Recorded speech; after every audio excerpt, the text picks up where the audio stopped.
Hello. Let's take a look at some of the weirdest ways governments have raised money. The Witchcraft Tax. In 2011, Romania found itself in a peculiar situation. Reeling from the impact of the financial crisis, the government was brainstorming innovative ways to increase revenue. Enter the Witchcraft Tax, a sweeping move that declared income earned from witchcraft taxable. It wasn't just a way to strengthen the national bank accounts. It was an acknowledgement that witchcraft was a legitimate profession. The law was quite the cauldron stirrer. Suddenly, witches were expected to produce receipts and pay a 16% income tax just like any other working citizen. While one could argue the morality of taxing spells and potions, the fiscal logic was clear. The government wanted a piece of every pie, even if that pie involved eye of newt or a strand of unicorn hair. Naturally, this new law was met with a mixture of skepticism and, well, magical protests. Some witches took to throwing poisonous mandrake plants into the Danube River as a curse upon lawmakers. Imagine the IRS being hexed in the United States. It sounds too fantastical to be true. Yet here we were, witnessing tax history in the making.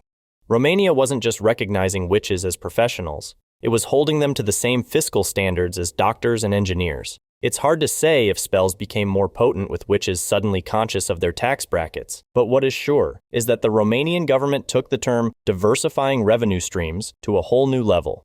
The Cowardice Tax. Imagine you're a French knight, all suited up for battle, your horse pawing the ground impatiently. You look across the field and see the opposing army, a sea of gleaming armor and weaponry. Suddenly, second thoughts creep in. What if you decided to let discretion be the better part of valor and simply stayed put? In medieval France, that hesitation would cost you greatly. The cowardice tax was imposed on knights who opted out of battle. It's as if the French government decided that if you weren't going to risk your life, you should at least risk your wallet. Knights who chose the less valorous path were required to pay a hefty fine. The concept is almost amusingly straightforward. No fight, no knight.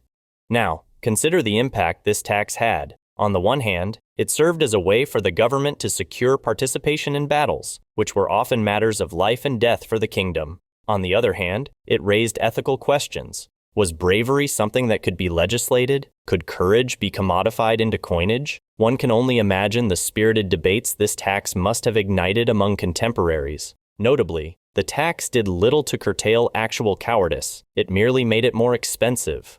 The window tax.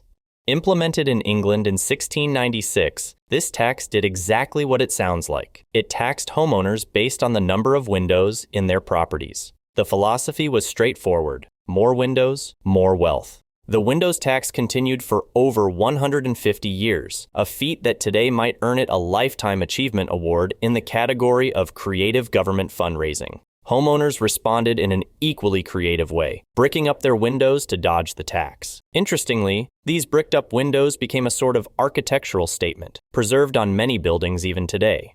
But what did the windows tax achieve, other than making 18th century England look like a society of reclusive vampires?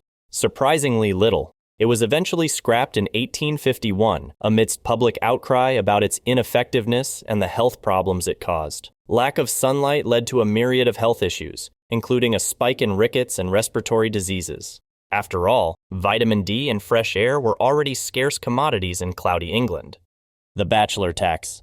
In 9 AD, Emperor Augustus decided that moral decadence was on the rise, and in a bid to encourage Roman citizens to get married and procreate, introduced the Bachelor Tax. This tax levied financial penalties on unmarried men over the age of 25. The tax had a dual purpose: to replenish the Roman treasury and to boost the population by encouraging marriage. The unmarried men, perhaps too engrossed in their philosophical debates and wine-tasting sessions to consider the merits of marriage, were now faced with a financial dilemma that even their Stoic teachings couldn't resolve. You might be wondering, did it work? Well, the historical record is a bit murky on this front, but what is clear is that the Bachelor Tax remained an ongoing subject of both support and resistance for years to come. Some men opted for sham marriages to evade the tax. Meanwhile, the rich could generally dodge this Roman-era social engineering by simply paying the tax. And now on to England's notorious hat tax. Implemented in 1784, this fiscal oddity targeted, you guessed it, hats.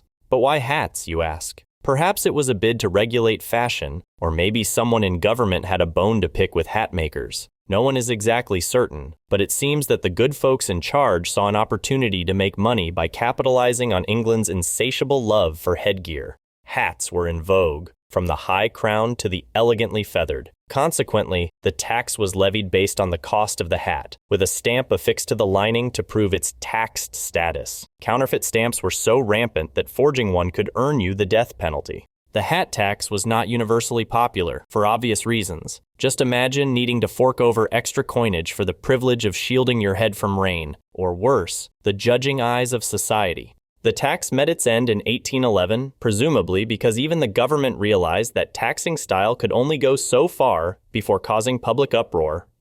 The beard tax. In the 16th century, Russia was a place where a beard was not just a fashion choice. It was an emblem of status, wisdom, and religious devoutness. For the Orthodox Church and the Russian nobility, a beard was almost sacred. Then along came Tsar Peter the Great, a man with a fondness for the Western way of life, who decided that beards were so last century. In 1698, Peter implemented the beard tax, a levy aimed at eradicating what he saw as a symbol of Russian backwardness. To modernize his realm and align it more closely with the Western European aesthetic of clean-shaven statesmen, Peter wasn't just suggesting a new style, he was enforcing it through economic coercion. It wasn't a simple case of shave or pay. Those who wished to preserve their facial hair had to obtain a beard token, a physical token you had to carry around like an ID card for your face. This token had a rather passive-aggressive engraving, reading, "The beard is a superfluous burden," as if to remind you that you were fighting against the wave of progress every day you sported your facial locks.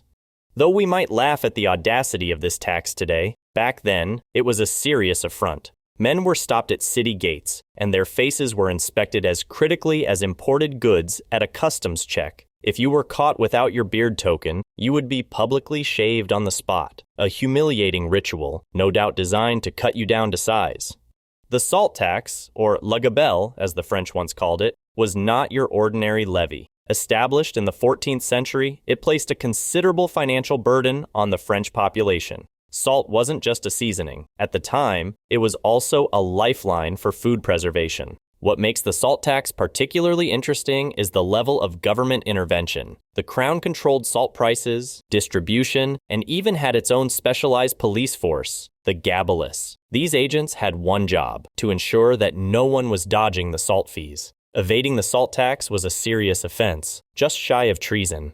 The salt tax was so universally loathed that it fueled resentments which contributed to the French Revolution. Ironically, it was a tax that salted the wounds of an already struggling population. That's all for today. See you next time.